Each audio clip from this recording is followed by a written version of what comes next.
નમસ્કાર વિદ્યાર્થી મિત્રો, તપોવન સાયન્સ એકેડમીમાં આપનું હાર્દિક સ્વાગત છે। આપણે લાસ્ટ વિડીયોની અંદર જોઈ ગયેલા હતા લાસ્ટ એનર્જી બેન્ડ ડાયાગ્રામ આપણે ડિસ્કસ કરેલો હતો। ઉર્જા પટ સમજાવી, વેલેન્સ બેન્ડ શું છે તે, કંડક્શન બેન્ડ શું છે તે અને અર્ધવાહકમાં વિદ્યુતનું વહન કેવી રીતે થાય છે તે આપણે બેન્ડવાદના સંદર્ભમાં જોઈ ગયેલા હતા। ત્યારબાદ આપણે આગળ જે ડિસ્કસ કરેલું હતું તે તમને ખબર જ છે આપણે શું ડિસ્કશન કરેલું હતું તે ઉર્જા પટ વિશેના આપણે મેળવ્યા બાદ શુદ્ધ અર્ધવાહકમાં વિદ્યુતનું વહન કેવી રીતે થાય છે તે જોઈ ગયેલા હતા, બરાબર। સિલિકોન ડાયમંડ સ્ફટિક બંધારણ ધરાવે છે તે આપણે ડિસ્કસ કરી ગયેલા હતા। તો આજે આપણે આગળ ડિસ્કસ કરીએ। જેવી રીતે વિદ્યુતનું વહન એનર્જી બેન્ડ ગેપ જે જોવા મળે છે આપણને અર્ધવાહકમાં, તે જ વસ્તુ આપણે અવાહક અને વાહક પદાર્થમાં પણ સમજીએ। તો આજનો ટોપિકની શરૂઆત કરીએ અવાહક પદાર્થો અને વાહક પદાર્થો। અવાહક પદાર્થો અને વાહક પદાર્થો માટે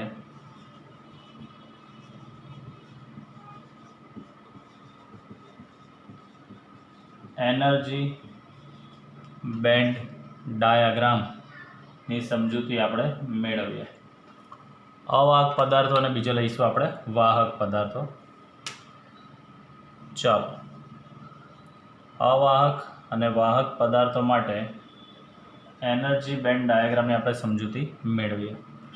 તો બેઝિકલી આપણે ગઈકાલે જોઈ ગયેલા હતા જે સિલિકોન હતું, સિલિકોનની બાહ્યતમ કક્ષામાં 4 ઇલેક્ટ્રોન સમાયેલા હોય છે, જેની કક્ષામાં 8 ઇલેક્ટ્રોન સમાવવાની શક્યતા હોય છે। એક સિલિકોન હોય તેની બાહ્યતમ કક્ષામાં 8 ઇલેક્ટ્રોન સમાય, એવા n સિલિકોન હોય તો 8n। 8nનું આપણે બે ભાગમાં વિભાજન કરેલું હતું, 4n અને 4n। એક 4n વેલેન્સ બેન્ડની રચના કરે અને એક 4n કંડક્શન બેન્ડની રચના કરે।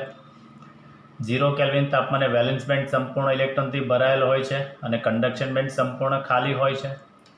જેવા રૂમ ટેમ્પરેચર પર લઈને આવીએ એટલે વેલેન્સ બેન્ડના ઇલેક્ટ્રોનને ઉષ્મીય દોલનને કારણે ઉર્જા મેળવે અને એનું સંક્રમણ વેલેન્સ બેન્ડમાંથી કંડક્શન બેન્ડમાં ચાલુ થઈ જાય છે, તો જ પ્રવાહનું વહન થાય એવું આપણે ડિસ્કસ કરી ગયેલા હતા।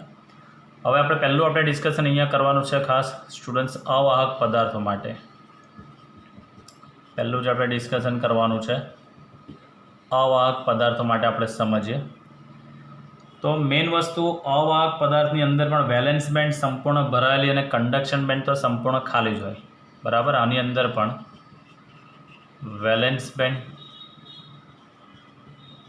મુક્ત ઇલેક્ટ્રોન એટલે ઇલેક્ટ્રોનથી સંપૂર્ણ ભરાયેલ હોય છે, જ્યારે કંડક્શન બેન્ડ સંપૂર્ણ ખાલી હોય છે। ચાલો, હવે મેઇન વસ્તુ આની અંદર જે ડિસ્કસ કરવાનું છે આપણે ફોરબિડન ગેપનું। તો જેવી રીતે આપણે ફોરબિડન ગેપ જે આપણે જોઈ ગયા છે અર્ધવાહકની અંદર, નીચે હતો યાદ કરો વેલેન્સ બેન્ડ, ઉપર હતો કંડક્શન બેન્ડની વચ્ચે ફોરબિડન ગેપ હતો, જેની અંદર પણ કંઈક ને કંઈક મામૂલી ઉર્જા સ્તર જેવું જોવા મળતું હતું, જે આપણે ગઈકાલે જોઈ ગયેલા હતા <3 ઇલેક્ટ્રોન વોલ્ટ। તો આની અંદર અવાહક પદાર્થની અંદર પણ વેલેન્સ બેન્ડ, જેનો શોર્ટમાં લખીશ VB એટલે તમે સમજી જશો, અને CB એટલે સમજી જશો કંડક્શન બેન્ડની વચ્ચે આની અંદર પણ જોવા મળે છે ફોરબિડન ગેપ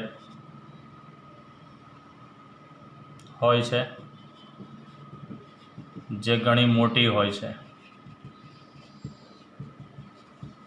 એટલે આની અંદર યાદ રાખશો તમારી પાસે જે ફોરબિડન ગેપનું ઉર્જા સ્તર જે હોય છે nominal, that is greater than 3 electron volt હોય।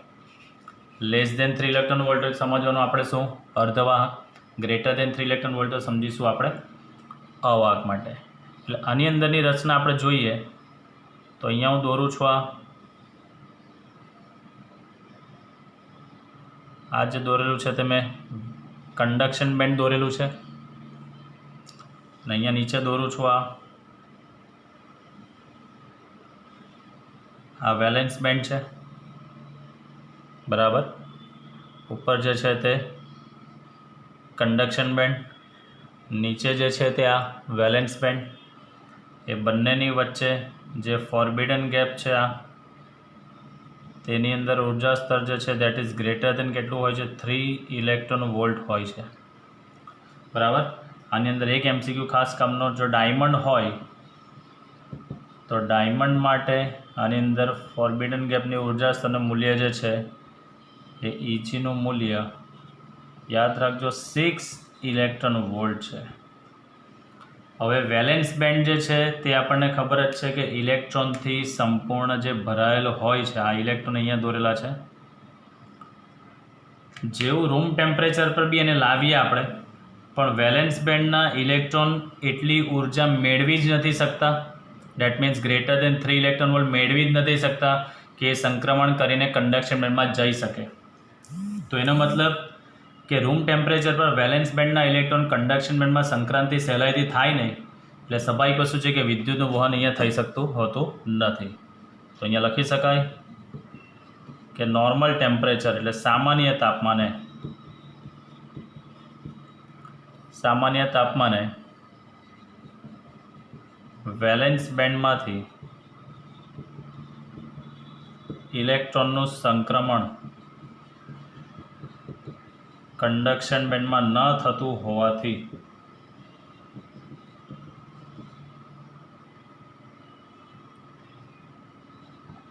આ પદાર્થમાં વિદ્યુતનું વહન શક્ય નથી. તો હવે એક કન્સેપ્ટ ક્લિયર થઈ ગયો હોવો જોઈએ કે અવાહક પદાર્થમાં શા માટે વિદ્યુતનું વહન શક્ય થતું નથી. તો અવાહક પદાર્થની અંદર પણ બેન્ડ તો આ રીતે જ હોય છે, વેલેન્સ બેન્ડ અને કંડક્શન બેન્ડ, બરાબર. પણ રૂમ ટેમ્પરેચર પર બી એ આપણે અવાહક પદાર્થને લાવીએ તો એનું વેલેન્સ બેન્ડના ઇલેક્ટ્રોનનું સંક્રમણ કંડક્શન બેન્ડમાં થઈ શકતું નથી. આ વેલેન્સ બેન્ડનું ઇલેક્ટ્રોનનું સંક્રમણ કંડક્શન બેન્ડમાં થઈ શકતું નથી. હવે જ્યાં સુધી વેલેન્સ બેન્ડના ઇલેક્ટ્રોનનું કંડક્શન બેન્ડમાં સંક્રમણ ન થાય ત્યાં સુધી આપણે જોઈ ગયા છે કે પ્રવાહનું વહન શક્ય નથી. એટલે અવાહક પદાર્થની અંદર આ એક વસ્તુ ખાસ યાદ રાખવાનું કે જે વેલેન્સ બેન્ડના ઇલેક્ટ્રોન છે તે કંડક્શન બેન્ડમાં જઈ શકતા જ નથી. એટલે ન જઈ શકતા હોવાને કારણે અવાહક પદાર્થમાં વિદ્યુતનું વહન શક્ય નથી, બરાબર. તો આ હતું અવાહક પદાર્થો માટેનું એનર્જી બેન્ડ ડાયાગ્રામ. એની અંદર ખાસ યાદ રાખજો આ એક MCQ, ડાયમંડ માટે એનર્જી બેન્ડ ગેપનું જે મૂલ્ય જે છે દેટ ઇઝ ઇક્વલન્ટ ટુ કેટલું હોય છે 6 ઇલેક્ટ્રોન વોલ્ટ જેટલું હોય છે. ચાલો હવે આપણે સમજીએ વાહક પદાર્થો માટે. તો અહીંયા આપણે સમજીએ વાહક પદાર્થો માટે. નામ પરથી જ ખબર પડે પદાર્થો આની અંદર જે લેવાના છે તે આપણે વાહક લેવાના છે. તો વાહક પદાર્થો માટે આપણે એક એક્ઝામ્પલ લઈએ, સોડિયમ. વાહક એટલે કેવા કે જેની બાહ્યતમ કક્ષામાં 1, 2 કે 3 ઇલેક્ટ્રોન હોય, જે ઇલેક્ટ્રોન ગુમાવતા હોય. તો અહીંયા આપણે એક્ઝામ્પલ લઈએ, સોડિયમનું એક્ઝામ્પલ લઈએ. સોડિયમનો પરમાણુ ક્રમાંક આપણને ખબર છે કેટલો છે 11. એની ઇલેક્ટ્રોન સંરચના તમને ખબર છે અહીંયા 1s2, 2s2, 2p6 અને 3s1. આ K સેલ, આ L સેલ અને આ M સેલ. હવે આની અંદર S કવચની અંદર તમને ખબર જ છે કે S કક્ષકની અંદર કેટલા ઇલેક્ટ્રોન સમાઈ શકે? 2 ઇલેક્ટ્રોન સમાઈ શકે. એક સોડિયમ હોય તો S કક્ષકમાં 2 સોડિયમ હોય તો 2 દુ 4. તો N હોય તો કેટલા ઇલેક્ટ્રોન સમાઈ શકે? 2n સમાઈ શકે, બરાબર. જો n પરમાણુ હોય તો કેટલા ઇલેક્ટ્રોન સમાઈ શકે? 2n, બરાબર. આ 2n જે છે એનું 2 સમાન ભાગમાં વિભાજન થાય, n અને n. આ જે એક n છે તે આપણને ખબર છે કે વેલેન્સ બેન્ડનું નિર્માણ કરશે અને એક જે છે તે નિર્માણ કરશે કંડક્શન બેન્ડનું નિર્માણ કરશે, બરાબર. એક વેલેન્સ બેન્ડનું નિર્માણ કરશે અને એક કંડક્શન બેન્ડનું નિર્માણ કરશે, બરાબર. તો આની અંદર બી સિમ્પલ આપણે સમજીએ. આ ઉપર જે છે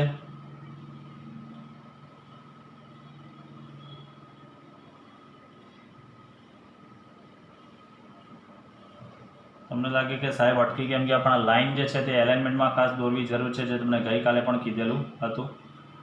ટોટલ 10 લાઇન દોરી છે.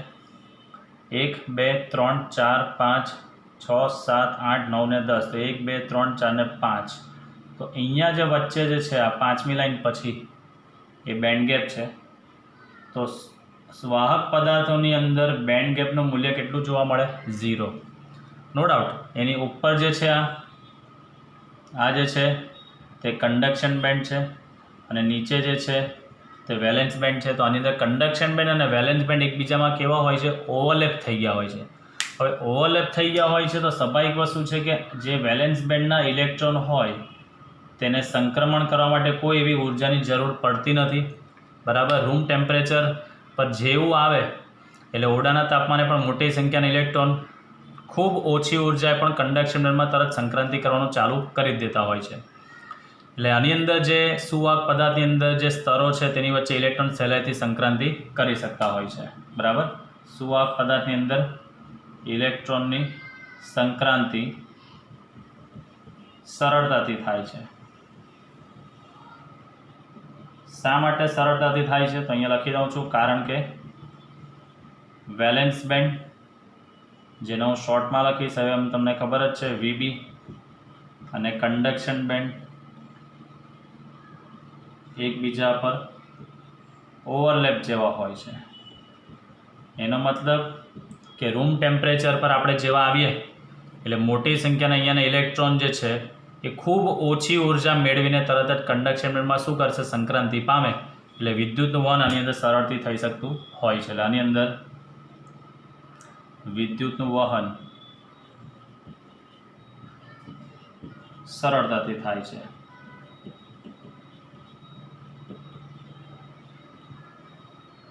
તો બંનેમાં ડિફરન્સ શું છે? 3 આપણે ગઈકાલની થિયરીનું બી આપણે થોડું ડિસ્કશન કરી લઈએ. તો ડિફરન્સ શું છે આની અંદર સ્ટુડન્ટ્સ તે ખાસ સમજવાનો છે. જો બેન્ડ ગેપ તમારો એપ્રોક્સ 0 જોવા મળતો હોય તો એ સુવાહક હશે. એટલે ઇજીની વાત કરું છું. 0 થી 3 હોય તો સમજી જવાનું કે અર્ધવાહક છે, અને ગ્રેટર દેન 3 હશે તો એને આપણે કહીશું અવાહક કહીશું. આની અંદર રૂમ ટેમ્પરેચર પર વેલેન્સ બેન્ડના ઇલેક્ટ્રોન કન્ડક્શન બેન્ડમાં આવી જ નથી શકતા. એટલે સ્વાભાવિક વસ્તુ છે કે પ્રવાહનું વહન આની અંદર શક્ય નથી જ, બરાબર. અવાહકની અંદર જે જોઈ ગયા તેના કરતાં થોડું ઉલટું, સુવાહક પદાર્થ હોય તેમાં તો બેન્ડ ગેપ હોતો જ નથી. એટલે આની અંદર રૂમ ટેમ્પરેચરે નિમ્ન ઉર્જા મેળવીને પણ થોડીક પણ ઉર્જા એને મળશે એટલે તરત જ સંક્રાંતિ ચાલુ કરી દેતું હોય છે. એટલે પ્રવાહનું વહન આમાં સરળતાથી થાય.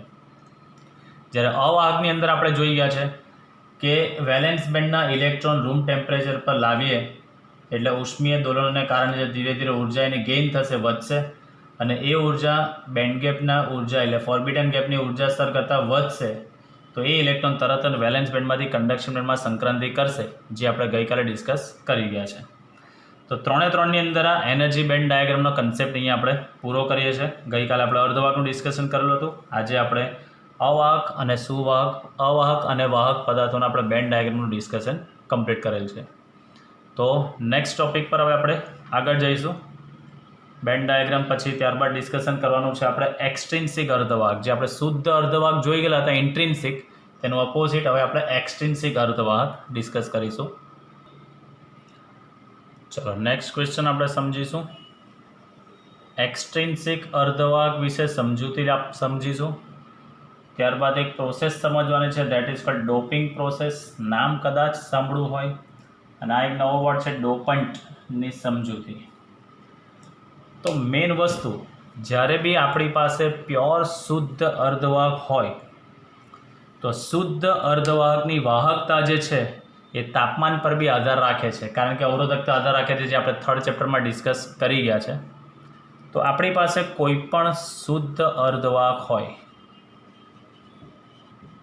આ શુદ્ધ અર્ધવાહકની વાહકતા જે છે એ વાહકતા આપણને ખબર છે કે તાપમાન પર આધારિત હોય છે.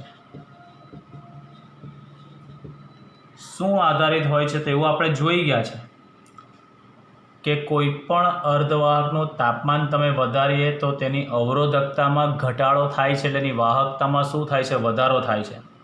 કેમ? તો હવે એનું ડિસ્કશન આપણે આગળ મેળવી જ ગયા છે સ્ટુડન્ટ્સ, કે જેવા આપણે 0 કેલ્વિન તાપમાન પરથી રૂમ ટેમ્પરેચર પર આવીએ એટલે તાપમાન વધારીએ છીએ એટલે યાદ કરો, આપણે એવું ભણી ગયેલા સહસંયોજક બંધના બંધિત અવસ્થાના ઘણા બધા ઇલેક્ટ્રોન મુક્ત અવસ્થામાં આવે અને પ્રવાહના વહન માટે મુક્ત ઇલેક્ટ્રોન જવાબદાર ઘટક છે. એટલે પ્રવાહના મૂલ્યમાં એકાએક શું થાય છે? વધારો થાય છે. એટલે એની વાહકતામાં વધારો થાય છે. બરાબર. પણ બેઝિકલી ઓરડાના તાપમાને લાવી એટલે એની વાહકતા વધે તો છે, પણ એટલી ઇન્ક્રીઝ જે થવી જોઈએ તેટલી વધારે પડતી ઇન્ક્રીઝ થતી નથી. બરાબર. એટલે મેઇન વસ્તુ એક મર્યાદા છે, એની વાહકતા વધે તો ખરી, પણ જે વધવી જોઈએ તે નહીં વધે. એટલે આપણે લખી શકીએ કે ઓરડાના તાપમાને તેની વાહકતા ઘણી ઓછી હોય છે. એટલે જે જરૂરી છે સાધનો બનાવવા માટે જે વાહકતા હોવી જોઈએ કરંટ પસાર થવા માટે, એવી વાહકતા એની અંદર ઓરડાના તાપમાને હોતી નથી. એટલે આવા અર્ધવાહકની મદદથી કે જેની ઓરડાના તાપમાને વાહકતા ઘણી ઓછી હોય તેવા અર્ધવાહકની મદદ તમે કોઈ અગત્યના ઇલેક્ટ્રોનિક સાધનો બનાવી શકતા નથી. આ એક મર્યાદા છે. ફરી પાછો કહું છું સ્ટુડન્ટ્સ કે વાહકતા તાપમાન પર આધારિત તો છે જ. તાપમાન વધશે તેમ એની વાહકતા વધશે તો ખરી જ, પણ જે ઇલેક્ટ્રોનિક સાધનો બનાવવા માટે જે જરૂરી વાહકતા હોવી જોઈએ તે વાહકતા આપણને ઓરડાના તાપમાને મળી શકતી નથી. એટલે આપણે એની વાહકતા વધારવા માટે અહીંયા લખું છું, માટે તેની વાહકતા વધારવા માટે અશુદ્ધિ ઉમેરવામાં આવે છે. હવે સમજો આ વસ્તુ, એક પ્રેક્ટિકલ એક્ઝામ્પલ આપીશ. વાહકતા વધારવા માટે અશુદ્ધિ ઉમેરવામાં આવે છે. સમજો એક એક્ઝામ્પલ. માનો કે મારી પાસે, આ એક્ઝામ્પલ ઉપર જે ભૂસી નાખીશ, એક વ્યક્તિ છે જેનું નામ લઈએ આપણે રમેશ. આ રમેશ જે છે તે મોટો રમતવીર છે અને એ રમતવીરનો રેકોર્ડ એવો છે કે 500 મીટરની દોડ એનો રેકોર્ડ છે. માની લઈએ કે 50 સેકન્ડમાં એ પૂર્ણ કરે છે. આ એનો રેકોર્ડ છે.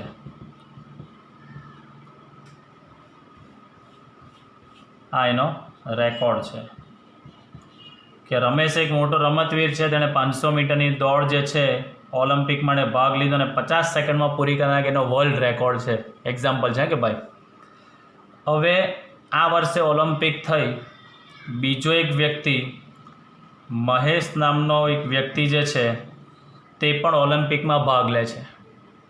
સેમ એ પણ એટલી બધી તગડી પ્રેક્ટિસ કરે છે કે 500 મીટરની દોડમાં રમેશ અને મહેશ હવે બંને ભાગ લે છે. રમેશ અને મહેશ બંને ભાગ લે છે. રમેશનો રેકોર્ડ હતો કે 50 સેકન્ડની અંદર રેસ પૂરી કરે છે. એટલે મહેશ એટલી તગડી તૈયારી કરી છે કે એ રેસ જે છે તે 45 સેકન્ડમાં પૂરી કરી નાખે છે. એટલી એણે તગડી તૈયારી કરી છે.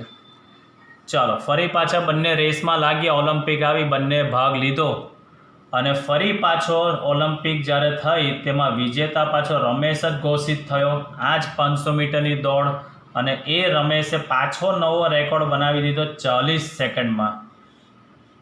એનો જૂનો રેકોર્ડ કેટલો હતો? 50 સેકન્ડ. મહેશે તગડી પ્રેક્ટિસ કરી, એટલી સરસ પ્રેક્ટિસ કરેલી હતી કે એ 45 સેકન્ડમાં દોડ પૂરી કરતો હતો. ભાગ લીધો, બંને જણા વચ્ચે રેસ થઈ તો રમેશ જ પાછો વિજેતા થયો અને રેકોર્ડ જોયો તો કેટલો નવો બનાવી દીધો? 40 સેકન્ડમાં રેસ પૂરી કરી દીધી. મહેશને ડાઉટ ગયો કે રમેશ આટલી જલ્દી રેસ કેવી રીતે પૂરી કરી નાખે. તો મહેશે રમેશ વિરુદ્ધ રેફરીને કમ્પ્લેન કરી કે રમેશનું બ્લડ સેમ્પલ લેવામાં આવે અને ચેક કરવામાં આવે.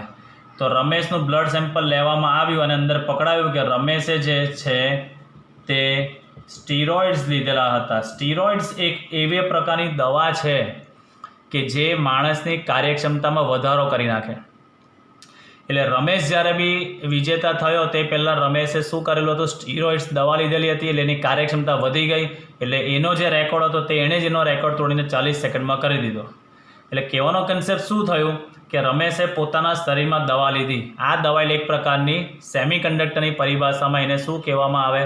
અશુદ્ધિ ઉમેરી. એને શરીરમાં શું ઉમેર્યું? અશુદ્ધિ ઉમેરી. અને અશુદ્ધિ ઉમેરીને તેણે એની કાર્યક્ષમતામાં શું કરી દીધો? વધારો કરી દીધો. તો આ સ્ટીરોઇડ એના શરીરમાં પકડાયો અને ખબર પડી કે એણે દવા લઈને આ વિજેતા થયો છે, તો આ પ્રકારની જે પ્રોસેસ એણે કરી, સ્ટીરોઇડ્સની જે દવા લીધી, એ પ્રોસેસને કહેવામાં શું આવે? ડોપિંગ કહેવામાં આવે. શું કહેવામાં આવે? ડોપિંગ. એટલે અશુદ્ધિ ઉમેરવાની ક્રિયાને શું કહેવામાં આવે? સાદી ભાષામાં ડોપિંગ કહેવામાં આવે. અશુદ્ધિ ઉમેરવાની ક્રિયાને શું કહેવામાં આવે? ડોપિંગ કહેવામાં આવે.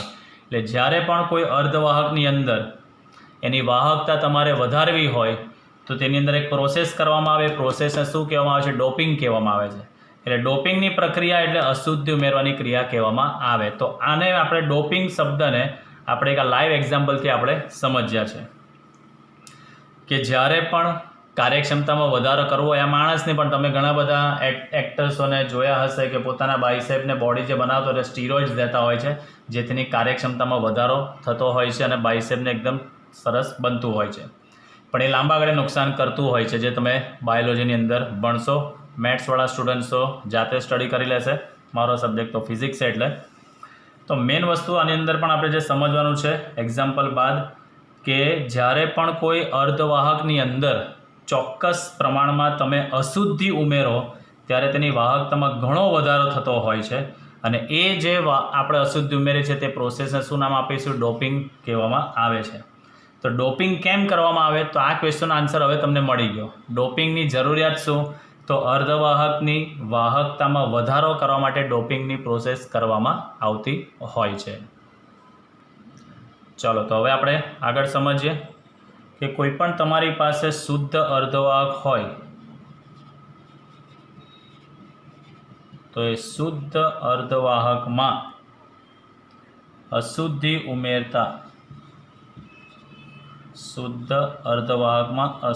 ઉમેરતા તેની વાહકતા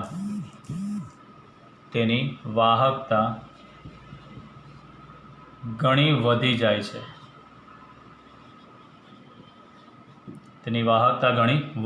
છે. તો જ્યારે બી એની અંદર અશુદ્ધિ ઉમેરવામાં આવે તો આવા જે દ્રવ્યો હોય તેને અશુદ્ધ અર્ધવાહક કહેવામાં આવે. આવા દ્રવ્યોને અશુદ્ધ ડેટ ઇઝ ગુજરાતી વર્ડ અને ઇંગ્લિશમાં કહેવામાં આવે છે એક્સટ્રિન્સિક. અશુદ્ધને ઇંગ્લિશમાં શું કહેવામાં આવે છે? એક્સટ્રિન્સિક. તો એને અશુદ્ધ અર્ધવાહકો કૌંસમાં લખી દઉં છું, એક્સટ્રિન્સિક અર્ધવાહકો કહેવામાં આવે છે. તો શા માટે અહીંયા આપણે ડોપિંગની પ્રોસેસ કરી? તો એ હવે તમને ખબર પડી ગઈ છે કે હેતુ કયો છે? આપણી વાહકતામાં વધારો કરવો. એ હેતુપૂર્વક અશુદ્ધિ ઉમેરવાની જે ક્રિયા છે તે ક્રિયાને શું કહેવામાં આવે છે? ડોપિંગ કહેવામાં આવે છે. તો અહીંયા લખી દઈએ, આમ અર્ધવાહકમાં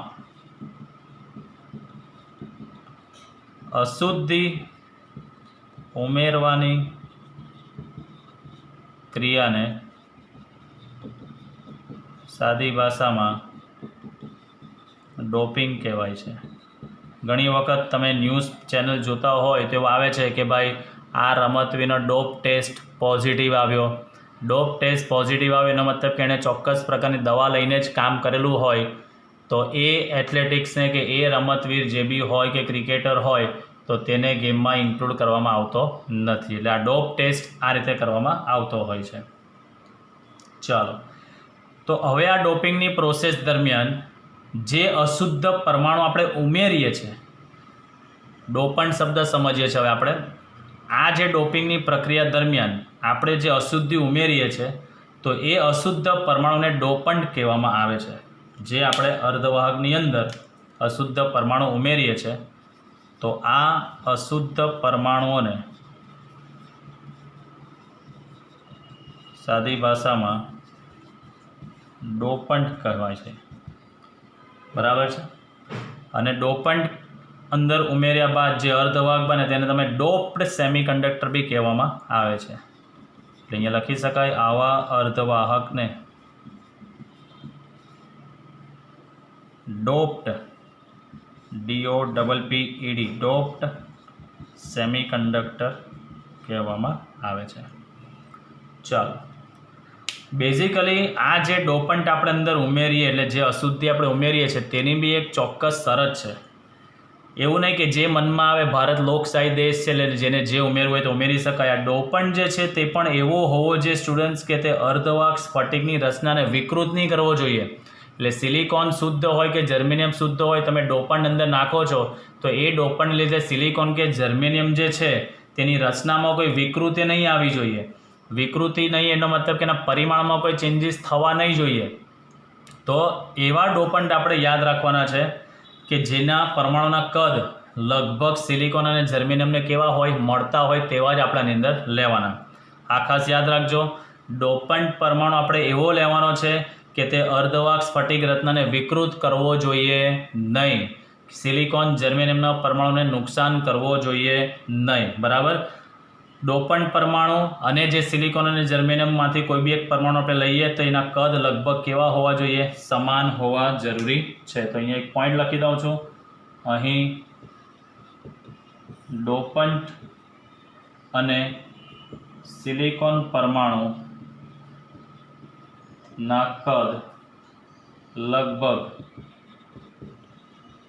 કેવા હોય છે ભાઈ, સમાન હોય છે.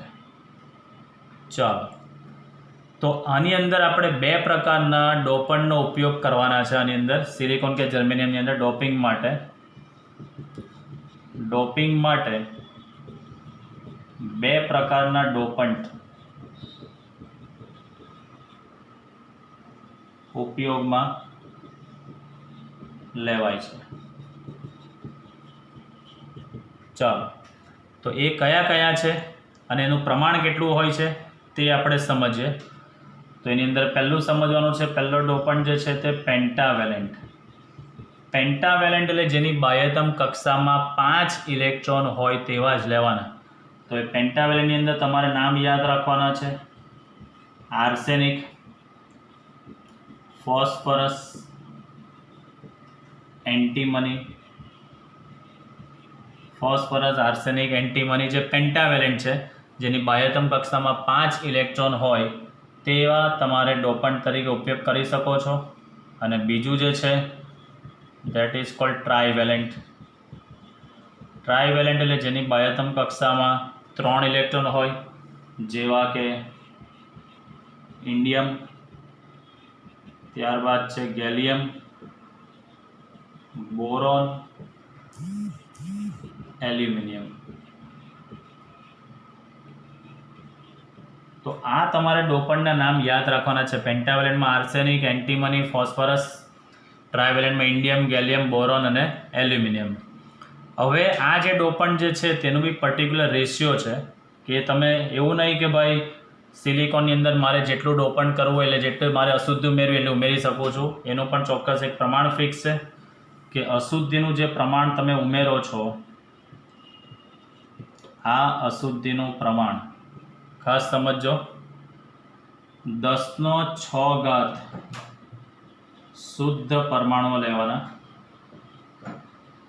10⁶ શુદ્ધ પરમાણુઓ દીઠ આશરે 1નું રાખવામાં આવે છે, 1 મોલ જેટલું રાખવામાં આવે છે.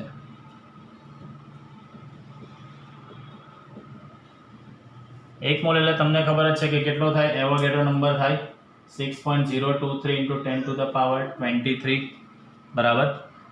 તો જેવું આ અશુદ્ધિ તમે આની અંદર આ રેશિયોની અંદર ઉમેરો છો તો તમારી પાસે ધારો કે 1 મોલ સ્ફટિક હોય, તમારી પાસે 1 મોલ સ્ફટિક હોય તો અહીંયા લખું છું 1 મોલ સ્ફટિકમાં આશરે 10⁻17 જેટલા અશુદ્ધ પરમાણુઓ હોય છે. હવે કઈ રીતે હું તમને કહું છું, જેટલા તમને અશુદ્ધ પરમાણુ અંદર હોય છે.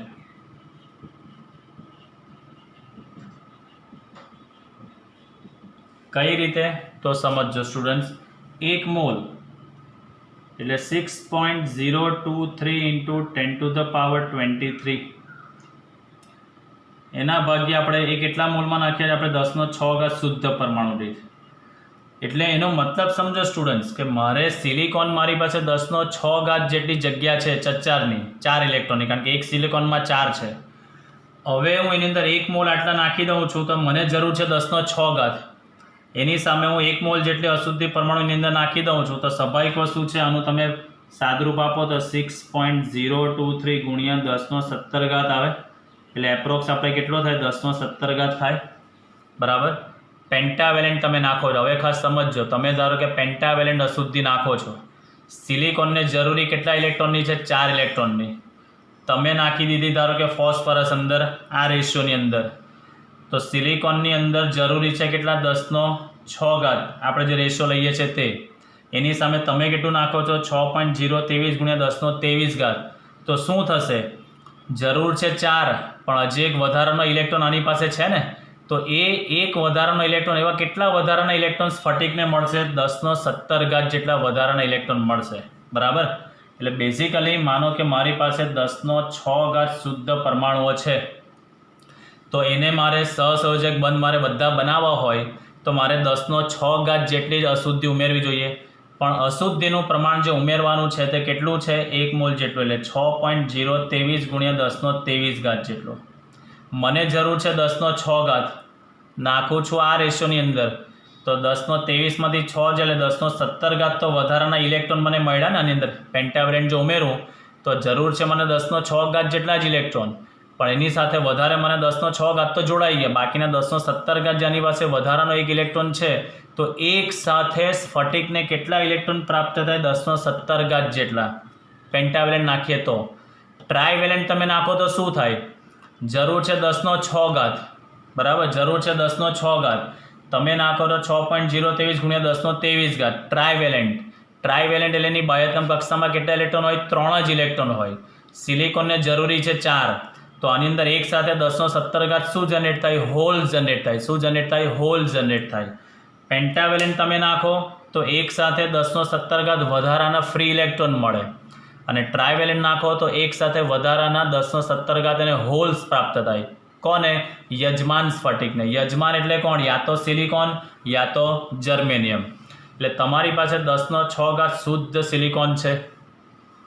હવે તમે એની અંદર પેન્ટાવેલેન્ટ અશુદ્ધિ તમે નાખો છો આ રેશિયોની અંદર, તો સ્વાભાવિક વસ્તુ છે 10⁻23 માંથી 6 તો યજમાન સાથે જોડાઈ ગયા, તો હજી 6.023 ગુણ્યા 10 એપ્રોક્સ 17 જેટલા જે છે તે વધારાના ઇલેક્ટ્રોન યજમાન સ્ફટિકને ફ્રીમાં આપી દે કે લઈ જા ભાઈ જા. એટલે ઓલરેડી યજમાન સ્ફટિક પાસે ફ્રી ઇલેક્ટ્રોનની સંખ્યા એક સાથે રેપિડલી વધી જાય એટલે એની વાહકતા વધી જાય. આપણે એનો મેઇન કન્સેપ્ટ જ આ છે. ઓરડાના તાપમાને વાહકતા તો હોય છે પણ ઘણી ઓછી હોય છે, પણ તમે જેવી આ રેશિયોમાં અશુદ્ધિ ઉમેરો એટલે એક સાથે એટલા બધા ફ્રી ઇલેક્ટ્રોન્સ કે એટલા બધા ફ્રી હોલ્સ એને મળતા હોય છે કે એની વાહકતામાં એકદમ રેપિડલી વધારો થઈ જતો હોય છે. તો બેઝિકલી એક્સ્ટ્રિન્સિક અર્ધવાહક એટલે જેની અંદર અશુદ્ધિ ઉમેરીને બનાવવામાં આવેલું અર્ધવાહક હોય તેને તમે એક્સ્ટ્રિન્સિક અર્ધવાહક કહી શકો છો. અને આ રેશિયોનું પ્રમાણ જે છે તે જ્યારે બી એક્સ્ટ્રિન્સિક અર્ધવાહકની જરૂરિયાત હોય તો આની અંદર બહુ માઇનોર લેવલ પર ફ્લક્ચ્યુએટ કરીને આ રેશિયો મેન્ટેન કરીને એની વાહકતામાં વધારો કરવામાં આવતો હોય છે. તો આ ખાસ વસ્તુનું ધ્યાન રાખજો. 2 પ્રકારના ડોપન્ટ નાખવામાં આવે, ટ્રાયવેલેન્ટ અને પેન્ટાવેલેન્ટ. પેન્ટાવેલેન્ટ એટલે જેની બાહ્યતમ કક્ષામાં 4 ઇલેક્ટ્રોન જોઈએ, 5 ઇલેક્ટ્રોન હોય, અને ટ્રાયવેલેન્ટ એટલે જેની બાહ્યતમ કક્ષામાં 3 ઇલેક્ટ્રોન હોય, જેના નામ હવે તમને ખબર છે જ.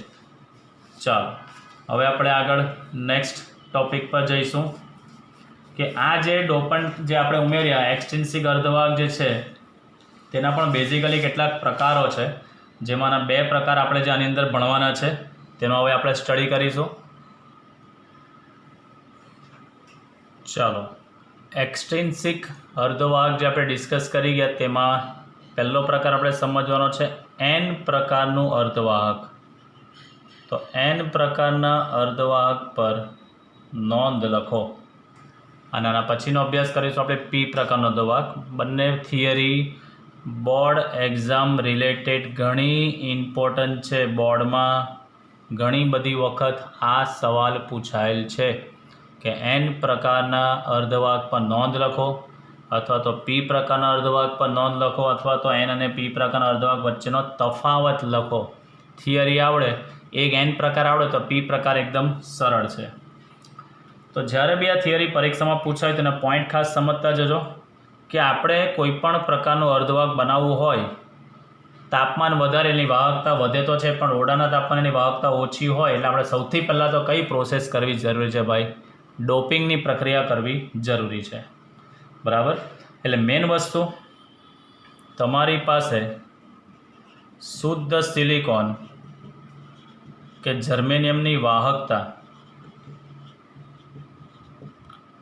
ઓરડાના તાપમાને, જે આગળ લખેલું છે તે જ ફરી પાછું અહીંયા લખું છું, ઓરડાના તાપમાને ઓછી હોય છે, પરંતુ જો તેમાં યોગ્ય પ્રમાણમાં અશુદ્ધિ ઉમેરવામાં આવે, યોગ્ય પ્રમાણમાં અશુદ્ધિ ઉમેરવામાં આવે તો તે સારા પ્રમાણમાં વીજવાહક બની શકે, એટલે એની વાહકતા વધી શકે, સારા પ્રમાણમાં વીજવાહક બને છે. અને આ જે આપણે અશુદ્ધિ ઉમેરીશું તે અશુદ્ધિ ઉમેરવાની ક્રિયાને શું નામ આપીએ છીએ ભાઈ? ડોપિંગ કહે છે. એટલે પહેલી વસ્તુ તો N પ્રકાર પૂછે કે P પ્રકાર પૂછે, આ પોઈન્ટ કોમન, ડોપિંગ શબ્દ અંદર આવવો જોઈએ. હવે માનો કે તમારી પાસે શુદ્ધ જર્મેનિયમ કે શુદ્ધ સિલિકોન હોય, શુદ્ધ સિલિકોનની અંદર જ્યારે એનું બંધારણ થતું હોય અને સ્ફટિક બંધાતો હોય ત્યારે તેની અંદર શુદ્ધ સિલિકોનની અંદર તમે કોઈ પેન્ટાવેલેન્ટ અશુદ્ધિ જેવી કે ફોસ્ફરસ, આર્સેનિક કે એન્ટીમની જેવી પેન્ટાવેલેન્ટ અશુદ્ધિ ઉમેરવામાં આવે, પેન્ટાવેલેન્ટ અશુદ્ધિ ઉમેરવામાં આવે તો આ અશુદ્ધ પરમાણુઓ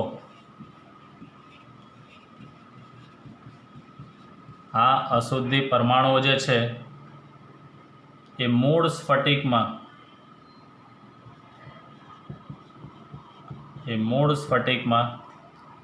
યજમાન પરમાણુઓના સ્થાને, હવે સમજો ખાસ, આ યજમાન એટલે કોણ? તે આ બમણો આ શબ્દ વધારે યુઝ કરે, યજમાન પરમાણુઓના સ્થાને ગોઠવાય. હવે સમજો, ધારો કે હું અશુદ્ધિ છું, મને સિલિકોનમાં ઉમેરવામાં આવ્યો, તો સ્વાભાવિક વસ્તુ છે કે હું કોણ કહેવાઉં? મહેમાન કહેવાઉં. શેમાં? જેની અંદર હું સ્થાન લઉં છું, મૂળ સ્ફટિક કોણ છે મારા માટે? સિલિકોન. તો સિલિકોન મારા માટે કોણ થાય? યજમાન કહેવાઉં. એટલે સિલિકોન યજમાન, અને જેની અંદર અશુદ્ધિ ઉમેરવામાં આવે છે તે કોણ કહેવાય? મહેમાન કહેવામાં આવે. તો યાદ રાખવાનું, જેની અંદર અશુદ્ધિ ઉમેરીએ તે યજમાન સ્ફટિક, અને જે ઉમેરીએ તેને મહેમાન કહેવામાં આવે, બરાબર. તો બેઝિકલી આની અંદર આપણે N પ્રકારનું અર્ધવાહક જો બનાવવું હોય તો શુદ્ધ સિલિકોન કે શુદ્ધ જર્મેનિયમ, એની અંદર તમારે પેન્ટાવેલેન્ટ અશુદ્ધિ ઉમેરવામાં આવતી હોય છે. હવે સમજો, અશુદ્ધિ ઉમેરીએ તો કામ કેવી રીતે થતું હોય છે તે અહીંયા આકૃતિ પરથી આપણે સમજીએ. હું અહીંયા દોરું છું, આ જે છે તે આ સિલિકોન પરમાણુઓ છે બધા,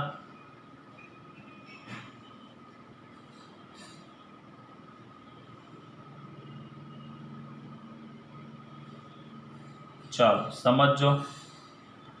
હવે એક વસ્તુ, આ જે છે તે silicon, silicon, silicon, silicon, silicon, silicon, silicon, silicon, પણ જે અહીંયા મેં વચ્ચે ઉમેરેલું છે પેન્ટાવેલેન્ટ અશુદ્ધિ, નામ લખું છું એનું આર્સેનિક.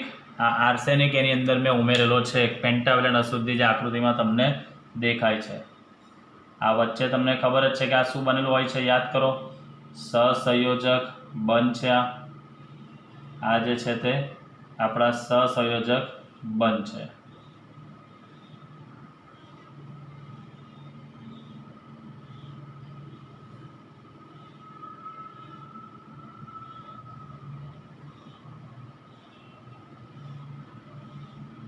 चलो हवे खास समझो।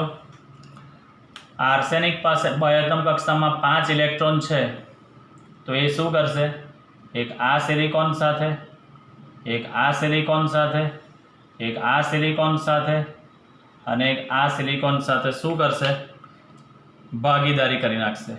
जे आ सिलिकॉन जे छे, जे अहींया दोरूं छुं, एक एक आ सिलिकॉन साथे भागीदारी करशे। अहींया तो आ सिलिकॉन सिलिकॉन वच्चे भागीदारी तो छे ज, बराबर।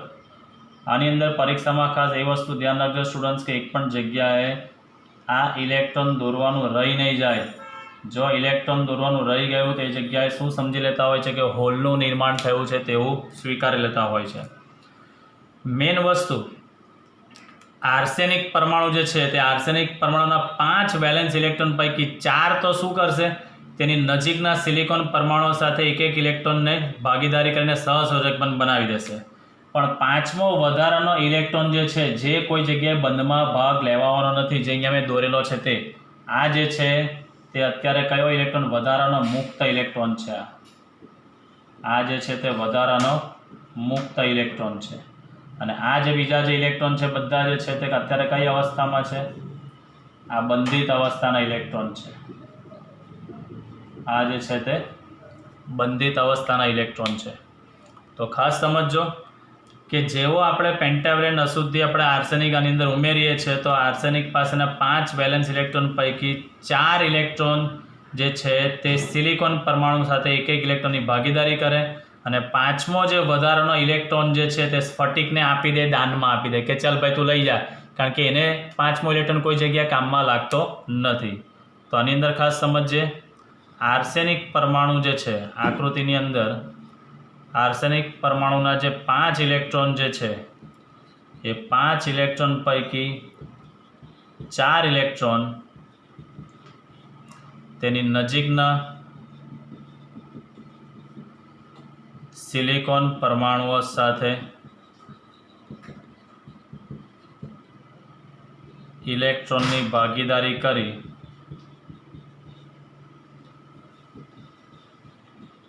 सहसंयोजक बंध बनावे छे।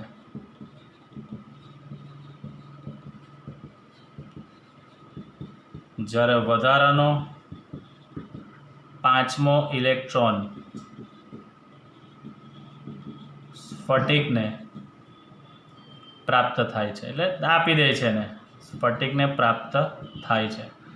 हवे आपणने खबर छे के प्रवाहना वहन माटे आवा मुक्त इलेक्ट्रॉननी जरूर छे। तो आ जे वधारानो इलेक्ट्रॉन जे छे सिलिकॉन छे आपणी पासे, तो सिलिकॉन होय ते मात्र 0.05 इलेक्ट्रॉन वोल्ट जेटली ऊर्जा मेळवे अने संपूर्ण मुक्त अवस्थामां आवी जाय। जो आ जर्मेनियम हते तो आने 0.01 इलेक्ट्रॉन वोल्ट जेटली ऊर्जा एने मळे, एटली तो एने ओरडाना तापमाने बी मळी जवानी छे, बराबर। आ सिलिकॉन स्फटिकनी अंदर जेवुं आपणे तमे आर्सेनिक अशुद्धि उमेरशो, पेलो रेशियो 10/6 ना प्रमाणमां, तो 1 સાથે 10^17 જેટલા અહીંયા શું મળશે, મુક્ત ઇલેક્ટ્રોન મળશે। આ બધા મુક્ત ઇલેક્ટ્રોન જે છે જેવું ઓરડાના તાપમાને આવશે એટલે સિલિકોન હોય તો 0.05 ઇલેક્ટ્રોન વોલ્ટ જેટલી ઉર્જા ફટાક દઈને મેળવી લેશે અને તાત્કાલિક એનું સંક્રમણ ચાલુ કરી દેશે। હવે ઓરડાના તાપમાને આવેલ ઉર્જા એ ઇલેક્ટ્રોન તો સંક્રમણ કરે જ, એની સાથે જે આ સહસંયોજક બંધ છે તે પણ ધીમે ધીમે શું થશે, તૂટવા લાગશે। એટલે પેલા 10^17 ઇલેક્ટ્રોન તો છે જ, આ પેન્ટાવેલેન્ટ અશુદ્ધિ આપણે ઉમેરી એટલે 1 સાથે 10^17 તો વધારાના ઇલેક્ટ્રોન મળ્યા જ છે, પણ એ ઓરડાના તાપમાને લાવીએ એટલે બીજા સહસંયોજક બંધ તૂટે એટલે જે બંધિત અવસ્થાના વધારાના ઇલેક્ટ્રોન છે તે પણ બધા મુક્ત અવસ્થામાં આવે। એટલે તમે વિચારો એક સાથે કેટલી બધી સંખ્યામાં ઇલેક્ટ્રોન જે છે તે આગળ ગતિ કરતા હોય છે, બરાબર।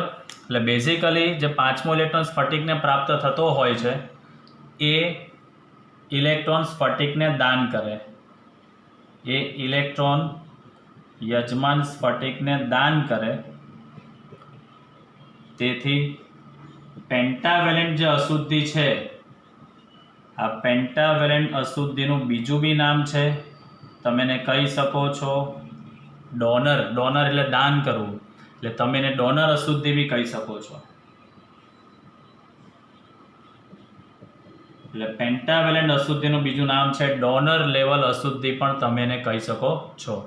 એટલે એ ડોનર અશુદ્ધિના 1017 ઇલેક્ટ્રોન તો છે જ, જે 0.05 ઇલેક્ટ્રોન જેટલી ઉર્જા મેળવશે ઓરડાના તાપમાને, એટલે તો સંક્રમણ ચાલુ કરી જ દેશે અને પ્રવાહનું 1 સ્ટાર્ટ. પણ એ ઓરડાના તાપમાને આ બધા બંધિત અવસ્થાના ઇલેક્ટ્રોન છે તે બંધ પણ તૂટશે અને બીજા મુક્ત અવસ્થામાં બી વધારે ઇલેક્ટ્રોન ત્યાં આવતા જશે.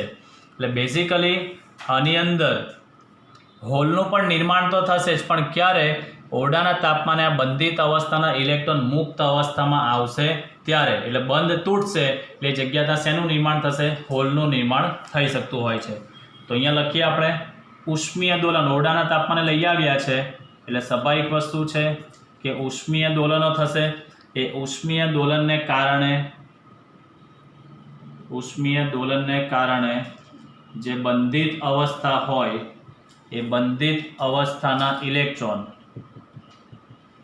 છૂટા પડીને ત્યાં શેનું નિર્માણ કરે છે? ત્યાં હોલનું નિર્માણ કરે છે. એટલે બંધિત અવસ્થાના ઇલેક્ટ્રોન જે છે તે હોલનું નિર્માણ કરતા હોય છે. પણ ઇલેક્ટ્રોનની કમ્પેરિઝનમાં હોલનું પ્રમાણ આની અંદર કેવું હોય છે? ઓછું હોય છે. ઇલેક્ટ્રોનની કમ્પેરિઝનમાં હોલનું પ્રમાણ આમાં કેવું હોય છે? ઓછું હોય છે. એટલે વધારે પડતું વહન તો કોને લીધે થતું હોય છે? આની અંદર ઇલેક્ટ્રોનને લીધે જ થતું હોય છે. એટલે આની અંદર ઇલેક્ટ્રોન જે છે એ યાદ રાખજો વધારે સંખ્યામાં હોય એટલે એને કહેવામાં આવે છે મેજોરિટી ચાર્જ કેરિયર. ઇલેક્ટ્રોન જે હોય છે તે મેજોરિટી ચાર્જ કેરિયરમાં હોય અને હોલ જે છે તે માઇનોરિટી ચાર્જ કેરિયરમાં હોય છે. હોલ જે છે તે માઇનોરિટી ચાર્જ કેરિયરમાં હોય છે. હવે મેઇન વસ્તુ આપણને ખબર છે કે ઇલેક્ટ્રોનનો વિદ્યુતભાર કયો? ઇલેક્ટ્રોનનો વિદ્યુતભાર ઋણ. ઋણને અંગ્રેજીમાં શું કહેવાય? નેગેટિવ. આ નેગેટિવ શબ્દના પ્રથમ લેટર પરથી તેનું નામ પડે છે એન પ્રકારનું અર્ધવાહક કહેવામાં આવે છે. અને એન પ્રકારના અર્ધવાહકની અંદર ખાસ યાદ રાખજો ઇલેક્ટ્રોનની સંખ્યા ઘનતા વધારે હોય અને હોલની સંખ્યા ઘનતા ઓછી હોય. એટલે લખી શકાય એની ઇઝ ગ્રેટર દેન શું હોય છે? આની અંદર NH હોય છે. આની અંદર એની ડેટ ઇઝ ગ્રેટર દેન શું હોય છે? NH હોય છે. તો મેઇન વસ્તુ એન પ્રકારના અર્ધવાહકની અંદર જેવું તમે પેન્ટાવેલેન્ટ અશુદ્ધિ ઉમેરશો એટલે થશે શું કે પેન્ટાવેલેન્ટ અશુદ્ધિના 5 ઇલેક્ટ્રોન પૈકી 4 ઇલેક્ટ્રોન તો એ આજુબાજુના 4 સિલિકોન પરમાણુ સાથે સહસંયોજક બંધથી જોડાઈ જશે. પણ જે પાંચમો વધારાનો ઇલેક્ટ્રોન જે છે તો એ તરત જ ઓરડાના તાપમાને લઈને આવીશું એટલે એ મુક્ત અવસ્થામાં જ છે ને એટલે ગતિ કરવાનું ચાલુ કરી દેશે. બરાબર. એ પાંચમો ઇલેક્ટ્રોન આ આર્સેનિક સિલિકોન પરમાણુને દાન કરી દેશે કે લે ભાઈ તું લઈ જા, મારે જરૂર નથી. એટલે ઓલરેડી એની પાસે એક સાથે 1017 જેટલા ફ્રી ઇલેક્ટ્રોન તેને મળી જ જવાના. હવે ઓરડાના તાપમાને લાવીએ એટલે સહસંયોજક બંધ જે છે તે પણ બધા તૂટશે એટલે ઓર વધારે મુક્ત અવસ્થાના ઇલેક્ટ્રોન મળશે. એટલે પ્રવાહના મૂલ્યમાં એકાએક વધારો થાય એટલે એની વાહકતા એકાએક વધી છે તેવું કહેવામાં આવે. એટલે આની અંદર મોટાભાગનો પ્રવાહ ઇલેક્ટ્રોનને કારણે વહન પામે અને થોડો પ્રવાહ હોલને લીધે બી થાય, કારણ કે આ બંધ તૂટે એટલે ત્યાં હોલનું પણ નિર્માણ થાય અને હોલ પણ આગળ વધે એવું આપણે જોઈ ગયા છે. એટલે આની અંદર પણ પ્રવાહનું વહન બંને પ્રકારે થાય, ઇલેક્ટ્રોનને કારણે બી પણ અને હોલને કારણે. પણ મેજર પ્રવાહ ઇલેક્ટ્રોનને કારણે હોય એટલે ઇલેક્ટ્રોનને કહેવામાં આવે છે મેજોરિટી ચાર્જ કેરિયર અને હોલને કહેવામાં આવે છે માઇનોરિટી ચાર્જ કેરિયર. ઇલેક્ટ્રોનનો ઇંગ્લિશમાં ચાર્જ છે ઋણ, ઋણને ઇંગ્લિશમાં નેગેટિવ કહેવાય. એના પ્રથમ લેટર એન પરથી આનું નામ પડી ગયું એન પ્રકારના અર્ધવાહક. અને એન પ્રકારના અર્ધવાહકની અંદર ઇલેક્ટ્રોનની સંખ્યા ઘનતા વધારે હોય અને હોલની સંખ્યા ઘનતા ઓછી હોય. એટલે અહીંયા તમે કહી શકો છો એની ગ્રેટર દેન NH કહી શકો છો અને એની ગ્રેટર દેન કહી શકો છો NH. તો આ હતું સ્ટુડન્ટ્સ એન પ્રકારનું અર્ધવાહક. હવે આ જ થિયરીને આપણે આગળ લઈ જઈએ અને પી પ્રકારના અર્ધવાહકને આપણે સમજીએ. તો પી પ્રકારના અર્ધવાહકની અંદર જે માઇનોર ચેન્જીસ છે તે જ આપણે ડિસ્કસ કરીશું. ચલો નેક્સ્ટ ટોપિક આપણે જોઈશું પી પ્રકારના અર્ધવાહક પર નોંધ લખો. પહેલો પોઈન્ટ કોમન જ છે. શુદ્ધ સિલિકોન કે જર્મેનિયમની વાહકતા ઓરડાના તાપમાને ઓછી હોય પરંતુ જો તેમાં યોગ્ય પ્રમાણમાં અશુદ્ધિ ઉમેરવામાં આવે તો તે સારા પ્રમાણમાં વીજ વાહક બની શકે છે. અને અશુદ્ધ ઉમેરવાની ક્રિયાને આપણે ડોપિંગ કહીએ છીએ. તો શુદ્ધ સિલિકોનની અંદર જો આપણે એલ્યુમિનિયમ, બોરોન જેવી ટ્રાયવેલેન્ટ અશુદ્ધિ કે ઇન્ડિયમ જેવી ટ્રાયવેલેન્ટ અશુદ્ધિ ઉમેરવામાં આવતી હોય છે. હવે સિલિકોનને જરૂરી કેટલા ઇલેક્ટ્રોન છે? 4. જો આની અંદર મેં આકૃતિની અંદર એક એલ્યુમિનિયમ દોરેલો છે, એલ્યુમિનિયમના રેડ માર્કરથી દોરેલા છે 1, 2 ને 3 ઇલેક્ટ્રોન છે. તો એ અહીંયાના સિલિકોન સાથે જ્યારે બંધ બનાવવા જાય ત્યારે એની અંદર શું થશે? ઇલેક્ટ્રોનની ઉણપ વર્તાશે. એ ઇલેક્ટ્રોનની ઉણપ જે જગ્યા વર્તાય તે જગ્યાને આપણે શું નામ આપીએ છીએ? હોલ નામ આપીએ છીએ. બરાબર. તો આની અંદર જેવું તમે ટ્રાયવેલેન્ટ અશુદ્ધિ ઉમેરશો એટલે મેઇન વસ્તુ જે ટ્રાયવેલેન્ટના જે વેલેન્સ ઇલેક્ટ્રોન હોય, આ વેલેન્સ ઇલેક્ટ્રોન સિલિકોન કે જર્મેનિયમના પરમાણુઓ સાથે શું કરી દેશે? સહસંયોજક બનાવશે.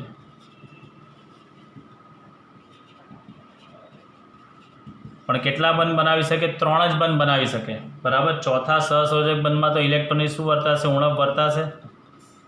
એટલે અહીંયા લખી શકાય ચોથો જે સહસંયોજક બંધ છે એ ચોથા સહસંયોજક બંધમાં ઇલેક્ટ્રોનની ગેરહાજરી શેનું સર્જન કરે છે ભાઈ? હોલનું સર્જન કરે છે. હોલનું સર્જન કરે છે. આ હોલનું બેઝિક ફંક્શન શું? તો આપણને ખબર છે હોલ શું કરશે? ઇલેક્ટ્રોન સ્વીકારવાની વૃત્તિ ધરાવે. તો આ હોલ ઇલેક્ટ્રોન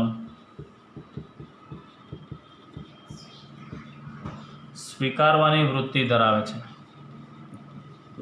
ઇલેક્ટ્રોન સ્વીકારવાની વૃત્તિ ધરાવે છે. તેથી ટ્રાયવેલેન્ટ અશુદ્ધિને